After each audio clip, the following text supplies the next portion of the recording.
angels waging war in the unseen realm. Global events fulfilling biblical prophecy. Eternal life. What lies beyond mortality? From analyzing the paranormal from a biblical worldview to the discussion of cutting-edge science and technology, conspiracy, discovery, special investigative reports. Unafraid to explore the challenging issues facing humanity. Welcome to another edition of SkyWatchTV. Special Investigative Report.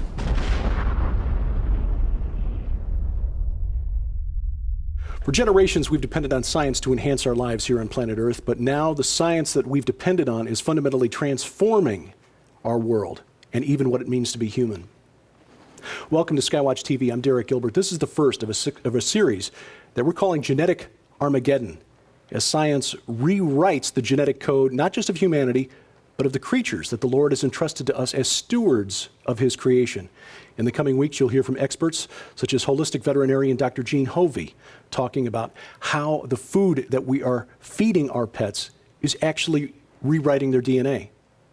We'll also talk about how the Defense Department is researching ways to transform what it means to be human on a very basic level. Today, we'll focus on a new book which will be coming out on November 17th, along with our documentary film, Inhuman, the movie. This is a book that will shock you, it will alarm you, it may make you angry. Dead Pets Don't Lie. Our guests today, the co-authors of the book, Donna, Howell, and Joe Ardis. Welcome. Hi, Derek. Thanks for having us. I'll say again, this is a book that will leave the reader angry, I think. Joe, what was it that came to your attention that led you and Donna to write Dead Pets Don't Lie? We started writing the book after we came into some information that was quite alarming about the underhanded practices of what's going on in the commercial pet food industry. And some of the information, let me just premise right away that as we're sharing some of the things we're going to talk about in this program, I already know in advance that a lot of the viewers of this program will probably hear some of what we have to say, and their initial reaction will be very similar to the reaction that I once had when I was first learning of it, and that is, what? This can't be real, right? They can't make this stuff up, right? Would it shock you, Derek, if I told you that all across the USA, right now, in commercial chain stores, popular, huge chain stores. The big box stores, right, yep. That tons and tons of the most popular commercial pet foods on the market actually contain euthanized dogs and cats. When we have a pet, because we've had to put down several dogs in my lifetime, and it was a difficult experience. But you're telling me that after our dogs passed through the veterinarian's office, there was a good chance that they wound up back in the food chain for other dogs and cats? There's a very strong possibility that they're picked up by what is known as a rendering plant, a rendering company. And what these rendering companies do is they don't want to waste that opportunity to increase their bottom line. This is in fact a source of protein, okay, in the eyes of the commercial manufacturers that are making the food. So why not? Why let those opportunities to gather that meat up go to waste, right?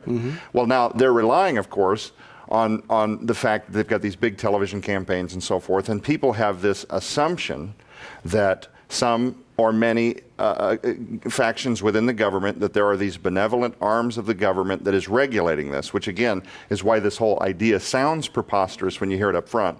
But the idea that the FDA or some other branch of the government is insulating them from these issues, these poisons, these disastrous meats.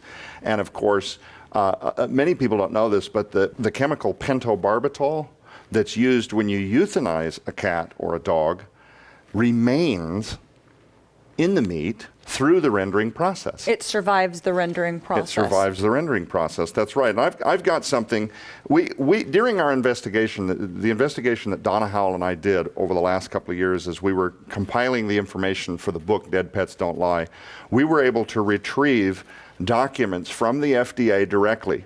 So the following, I'm going to read you something. This is an admission directly from the horse's mouth. The FDA not only knows this is going on, but they're not regulating it to the degree that it avoids what we're talking about right now, where these animals are not scrutinized and pulled. They're absolutely rendered and put back into the pet foods. This is an excerpt directly from the FDA. Because in addition to producing anesthesia, pentobarbital is routinely used to euthanize animals, the most likely way it could get into dog food would be in rendered animal products.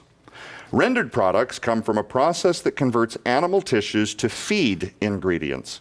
Pentobarbital seems to be able to survive the rendering process. If animals are euthanized with pentobarbital and subsequently rendered, pentobarbital could be present in the rendered feed ingredients. So the chemical that's used to euthanize, to kill these sick animals, these aged animals, survives the process and winds up back in the, what would the ingredient be called in the pet food? Crude protein? We call it poisonous meats. Yeah, but yes, it absolutely survives the rendering process, and that's what I'm getting at. The FDA already knows this is happening. So when pets are euthanized at some of these shelters and vet clinics, they are then picked up by people that gather meat throughout the city. Some of this can be roadkill. Some of this, take for example, people that are raising cattle. Okay, let's say you have 1,000 cows on a cattle farm. Mm-hmm. Well, again, we don't want to waste these opportunities, right, to gather meat. Well, after all, this can be rendered and put into the protein powder that ultimately makes it into a ton of these commercial pet foods. So cattle that are diseased. The first time I ever heard the phrase food animal, okay, food animal, that's the term we're using for a lot of the animals that make it into the rendering process and then passed along into these commercial pet foods. What is a food animal? A food animal, according to the FDA, is any meat source within an animal that is not fit for human consumption. So this includes animals with cancer, visible tumors. I mean, some of this stuff is so gross, I really don't want to talk about it on television and people change the channel, but you know, cattle that are found dead or already dying. Chickens with protrusions that have huge tumors coming off the side of their body, where they are so large because of the illness that they're inflicted by, they can't even walk. I've seen video of these chickens where they're just hobbling across the ground. Well, when they're dead or after they're dead, and sometimes these animals can be found dead in a pasture 2-3 weeks later, riddled with maggots, crawling with all kinds of life form and flies and things like this.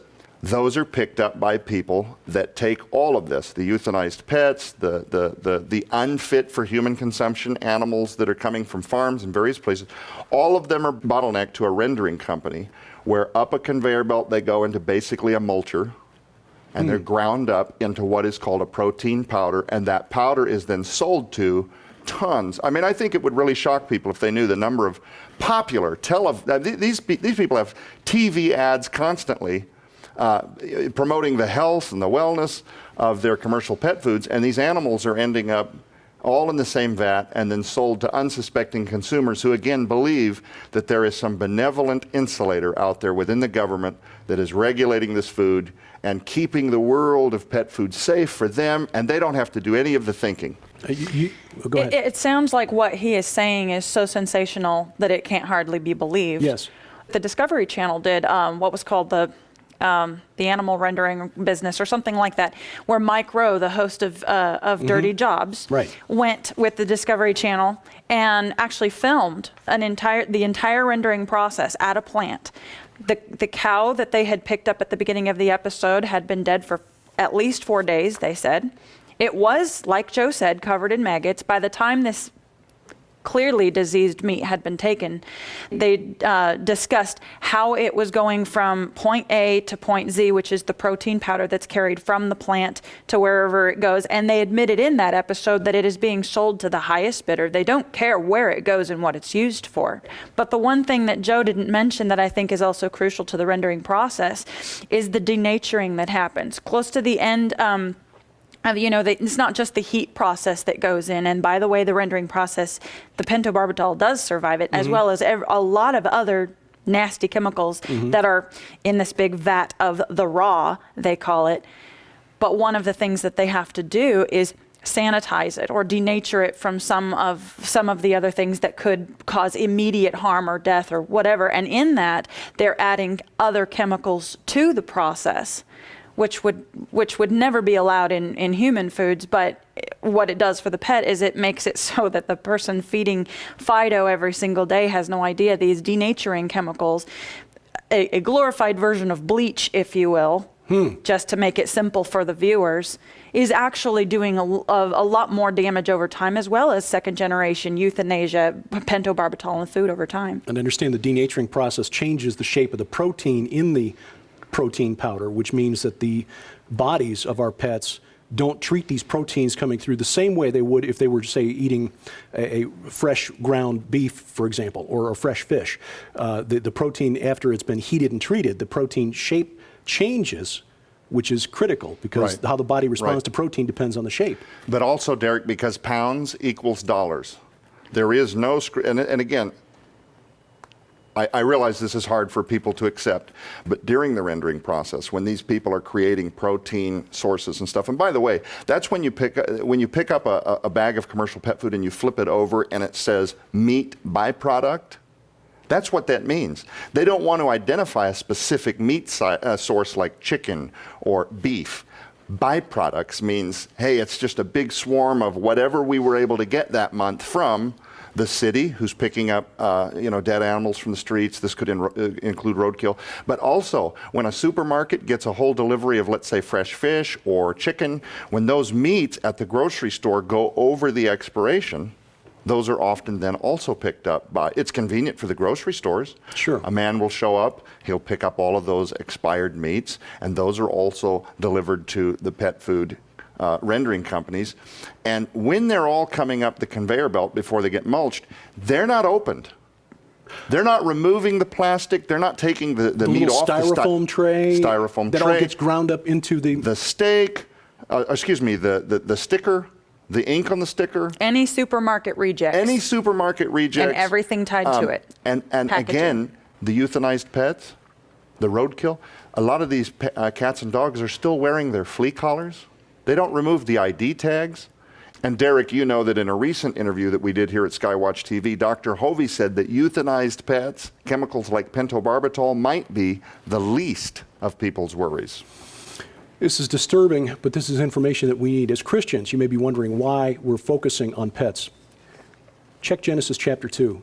The Lord made us stewards of his creation. To take dominion of the earth means to protect it, guard it, and shepherd it with care.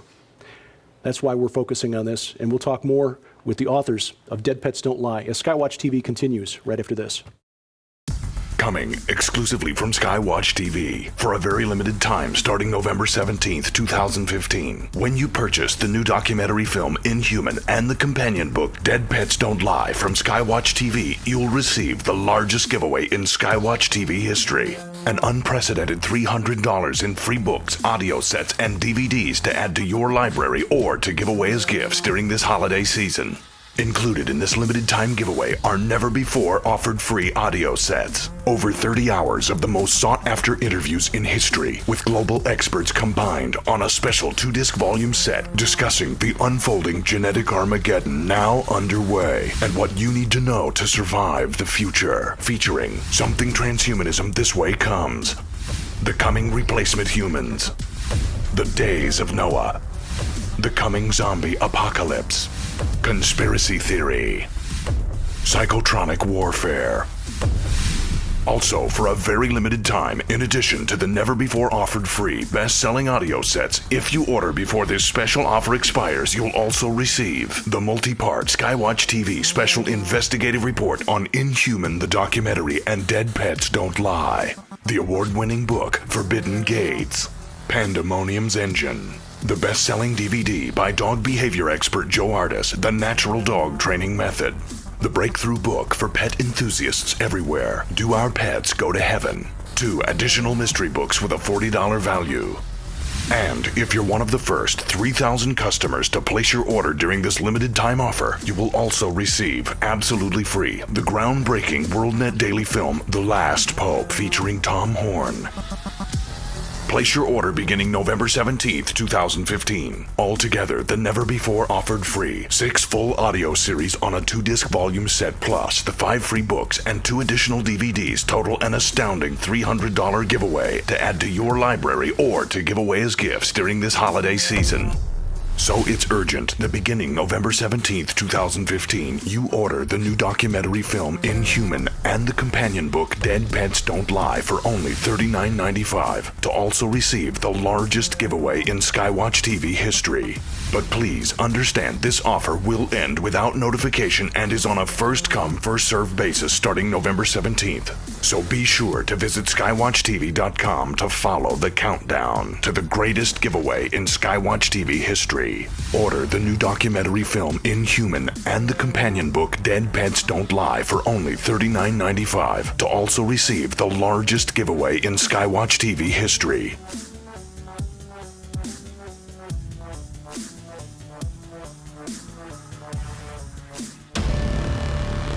Coming this November. I'm not sure that the world is ready to receive this. Tom Horn, Joe Ardis, Donna Howell, and the SkyWatch investigation team join a host of global experts in the conclusion of a multi-year undercover inquiry that exposes what the U.S. government, the FDA, and monster corporations have been hiding from you. We're talking about everything from the food that we eat to animals and pet animals to ultimately humans. Literally, what we have been doing with genetically modified crops, what we have and are doing with transgenically made animals, we fully intend to do with the human race. I mean, how many people know right now that the last scientist in Congress, Bill Foster, recently spoke before Congress. He wrote an article for The Hill in which he says that right now the top science departments in our government that dole out taxpayer-funded revenue have already been ordered to literally create the guidelines that are going to be used for genetically modifying the human race. I think 90% of Americans would be shocked if they learned that their cats and dogs were eating these diseased meats and euthanized pets. Euthanized pets. During our investigation, we were able to verify that if your pet Fluffy had been euthanized at one of these vet clinics or one of these shelters, it would be recycled into food byproducts, toothpaste, cosmetics, deodorant. The stench is overwhelming. It's unbelievable. Coming in November, an unprecedented, official and imposing undercover report that exposes what government agencies and greedy corporations are hiding about a genetic menace that is slowly, quietly, secretly killing and transforming all of creation. They have made a Faustian deal with the devil. I'm talking about our government. They have sold out the best interest of Americans to greedy monster corporations that are in their back pockets. Coming this November exclusively from SkyWatch TV. Dead Pets Don't Lie. Inhuman the documentary. Survive the future.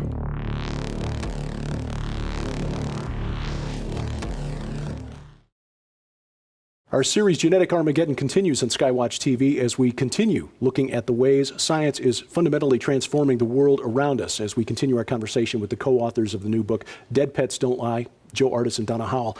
Joe, you left us just before the break. Dr. Gene Hovey, holistic veterinarian that you interviewed for the book, made the comment that what we've been talking about in the first half of the program, that the pentobarbital to euthanize pets, making it into the food chain, maybe the least of pet owners' worries? That's right. I want to share something that we retrieved from the FDA. We were able to retrieve documentation that, in their own words, they not only acknowledge this is happening, but they're not regulating it out of existence.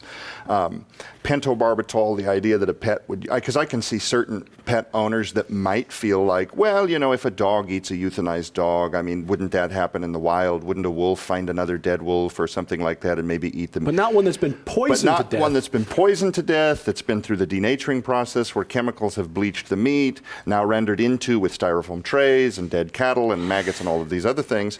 But let me share a couple of the, and this is very popular. This is not a conspiratorial thing. This is not just only if you go to a farm feed store and you find some obscure brand. I'm talking about big commercial chains. A ton of those pet foods are being preserved for unnaturally long shelf lives to help the person manufacturing it improve their bottom line. It gives them a larger window in which to sell the food. They're being preserved with chemicals that are just absolutely outrageous. They're devastating. The ramifications are devastating to the pet.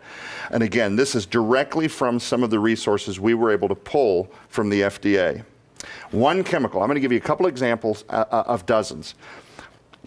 Propylene glycol, used in pet foods to stabilize moisture, inhibit bacterial growth, maintain texture, and used as a sweetener. Okay, so that the pet is like, wow, this tastes really good. I'm wildly excited about it. It is largely considered one of the most dangerous preservatives in pet foods. It also happens to be a well-known ingredient in antifreeze. I was going to say, that sounded familiar, and that's why we're told when you get antifreeze around to keep it away from pets, because the sweet taste will attract them and that's right. Kill them. That's right, but see, when a person buys pet food and they take it home to see if Fluffy enjoys it, and Fluffy's just so ravenous about it, you know, animals are going to often eat based on smell and taste. Mm-hmm. So they're going to eat this stuff ravenously, and it's going to leave the person who bought the pet food with this impression, wow, this must be a good one. It is known to cause illness in canines, can inhibit growth of an animal's good bacteria. This is why a lot of people will take probiotics. Mm-hmm. Can cause blockage or cancerous lesions in the intestines because of its use in moisture control. Considered to cause the most overlooked issues in canine health, including itching, dryness of skin. I saw that a lot. And do see it a lot when I'm in the field working with canines, various clients. You see that a lot. Dryness of skin, and you often find that they're feeding these cheap commercial dog foods. Dehydration, hair loss, anemia, and irregularities in the mouth, teeth, and gums, listed as GRAS by the FDA. Generally regarded as safe. Generally regarded as safe. Generally recognized as safe. Let me give you another really quick example. This is going to blow your mind. TBHQ is another very popularly used preservative in pet food, used as a preservative as well as an ingredient in explosives, varnishes, resins, and lacquers. And I don't mean to sound condescending, I really don't. It's just that I almost, as I'm reading this material directly from the FDA, I mean, it leaves me with this impression that, is there no limit?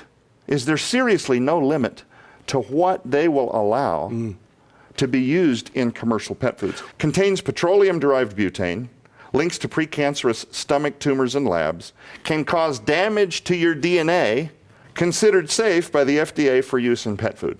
Yeah, and as we talked, we found out from Dr. Hovey that a recent study showing that dogs have expressed more genes that allow them to process carbohydrates, enzymes that allow them to process carbohydrates. It's not necessarily dogs were created to eat corn-based kibble. It's because we've been feeding them corn-based kibble. We're changing their DNA to adapt to the food that we've been given. That's right. Yeah. Donna, speaking of how long this can go on and how much is allowed, there's a chapter in the book called The Pass the Buck Regulation Game. What do you mean by that? There's kind of a game of finger pointing that goes on in the pet food industry. The only regulatory authority, period, is the FDA.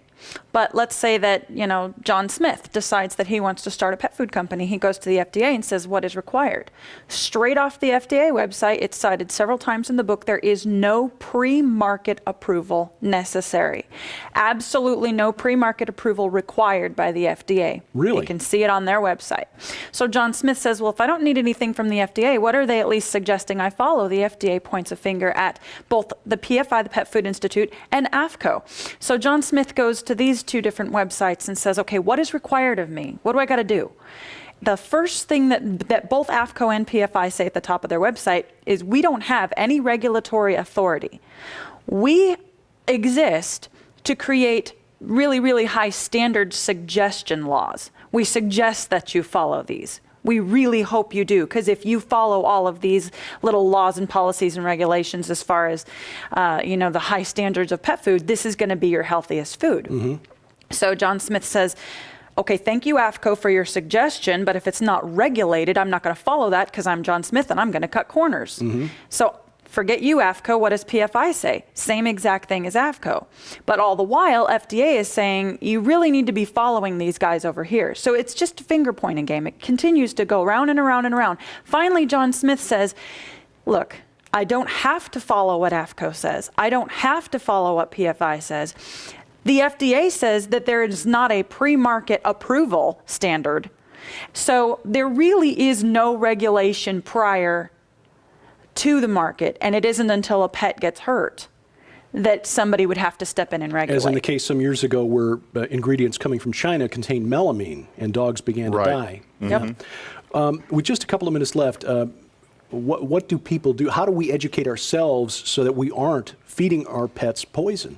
Yes, thank you for asking that, Derek. I want to make it very clear to the people watching this program that Dead Pets Don't Lie was a very serious multi-year investigation, but it's not just a book with tons and tons and tons, and it's not only limited to all of this terrible news. We knew when we took on this writing project that people would want to know, what can we do? We're not fatalist about this. There are things that a person can absolutely do to dramatically reduce the number of poisons and things, if not completely eliminate the poisons and the toxins that their pet is being exposed to. And if I may, let me just share just a few, and we're just going to skim the surface with this very broad stroke, but for somebody watching the program that wants to know where they can start immediately today. Number one, when you look at a pet food bag, flip it over, look at the label, and make sure that it doesn't say anywhere byproducts. Or meat and bone meal. Meat and bone meal. Avoid those like the plague. If you see poultry byproduct, meat byproduct of any kind, avoid that bag completely. Try to steer away from pet foods that use primary ingredients like corn and various grain types. The other thing you can do is go on the web. Type in the name of the brand you're considering and look for recalls associated with that brand. You'll often find that a lot of popular commercial foods have been pulled off the markets for various salmonella outbreaks and things like this where they've been pulled back in. There are good brands out there that do not have recalls associated with it. When you're doing research, talk to a smaller boutique-style pet store. Go into a place where you're going to get more of a mom and pop shop. I have found that you get more educated type information as opposed to the big commercial type pet stores. And finally, look for bags that on the label read the ingredient sources that have been used, read like prairie raised or free range chicken and beef. And typically wild caught fish. That typically means that they're free range, that they're eating things that are native to what they should be eating. Cattle eating grass, chicken eating seed, and not being fed things like cattle, being fed things like genetically modified corn and then being turned around and rendered into pet food. It's startling, it's stunning, and frankly, it's infuriating that this is allowed to go on. Dead Pets Don't Lie, an important new book from Donna, Howell, and Joe Ardis, be released on November 17th, and along with Inhuman, the next and final phase of man is here, documentary film from SkyWatchTV. Part of our series on genetic Armageddon. Science can be used for good things, but it can also be used to fundamentally transform God's creation. We thank you for watching. As we keep watch, I'm Derek Gilbert, and this is SkyWatch TV.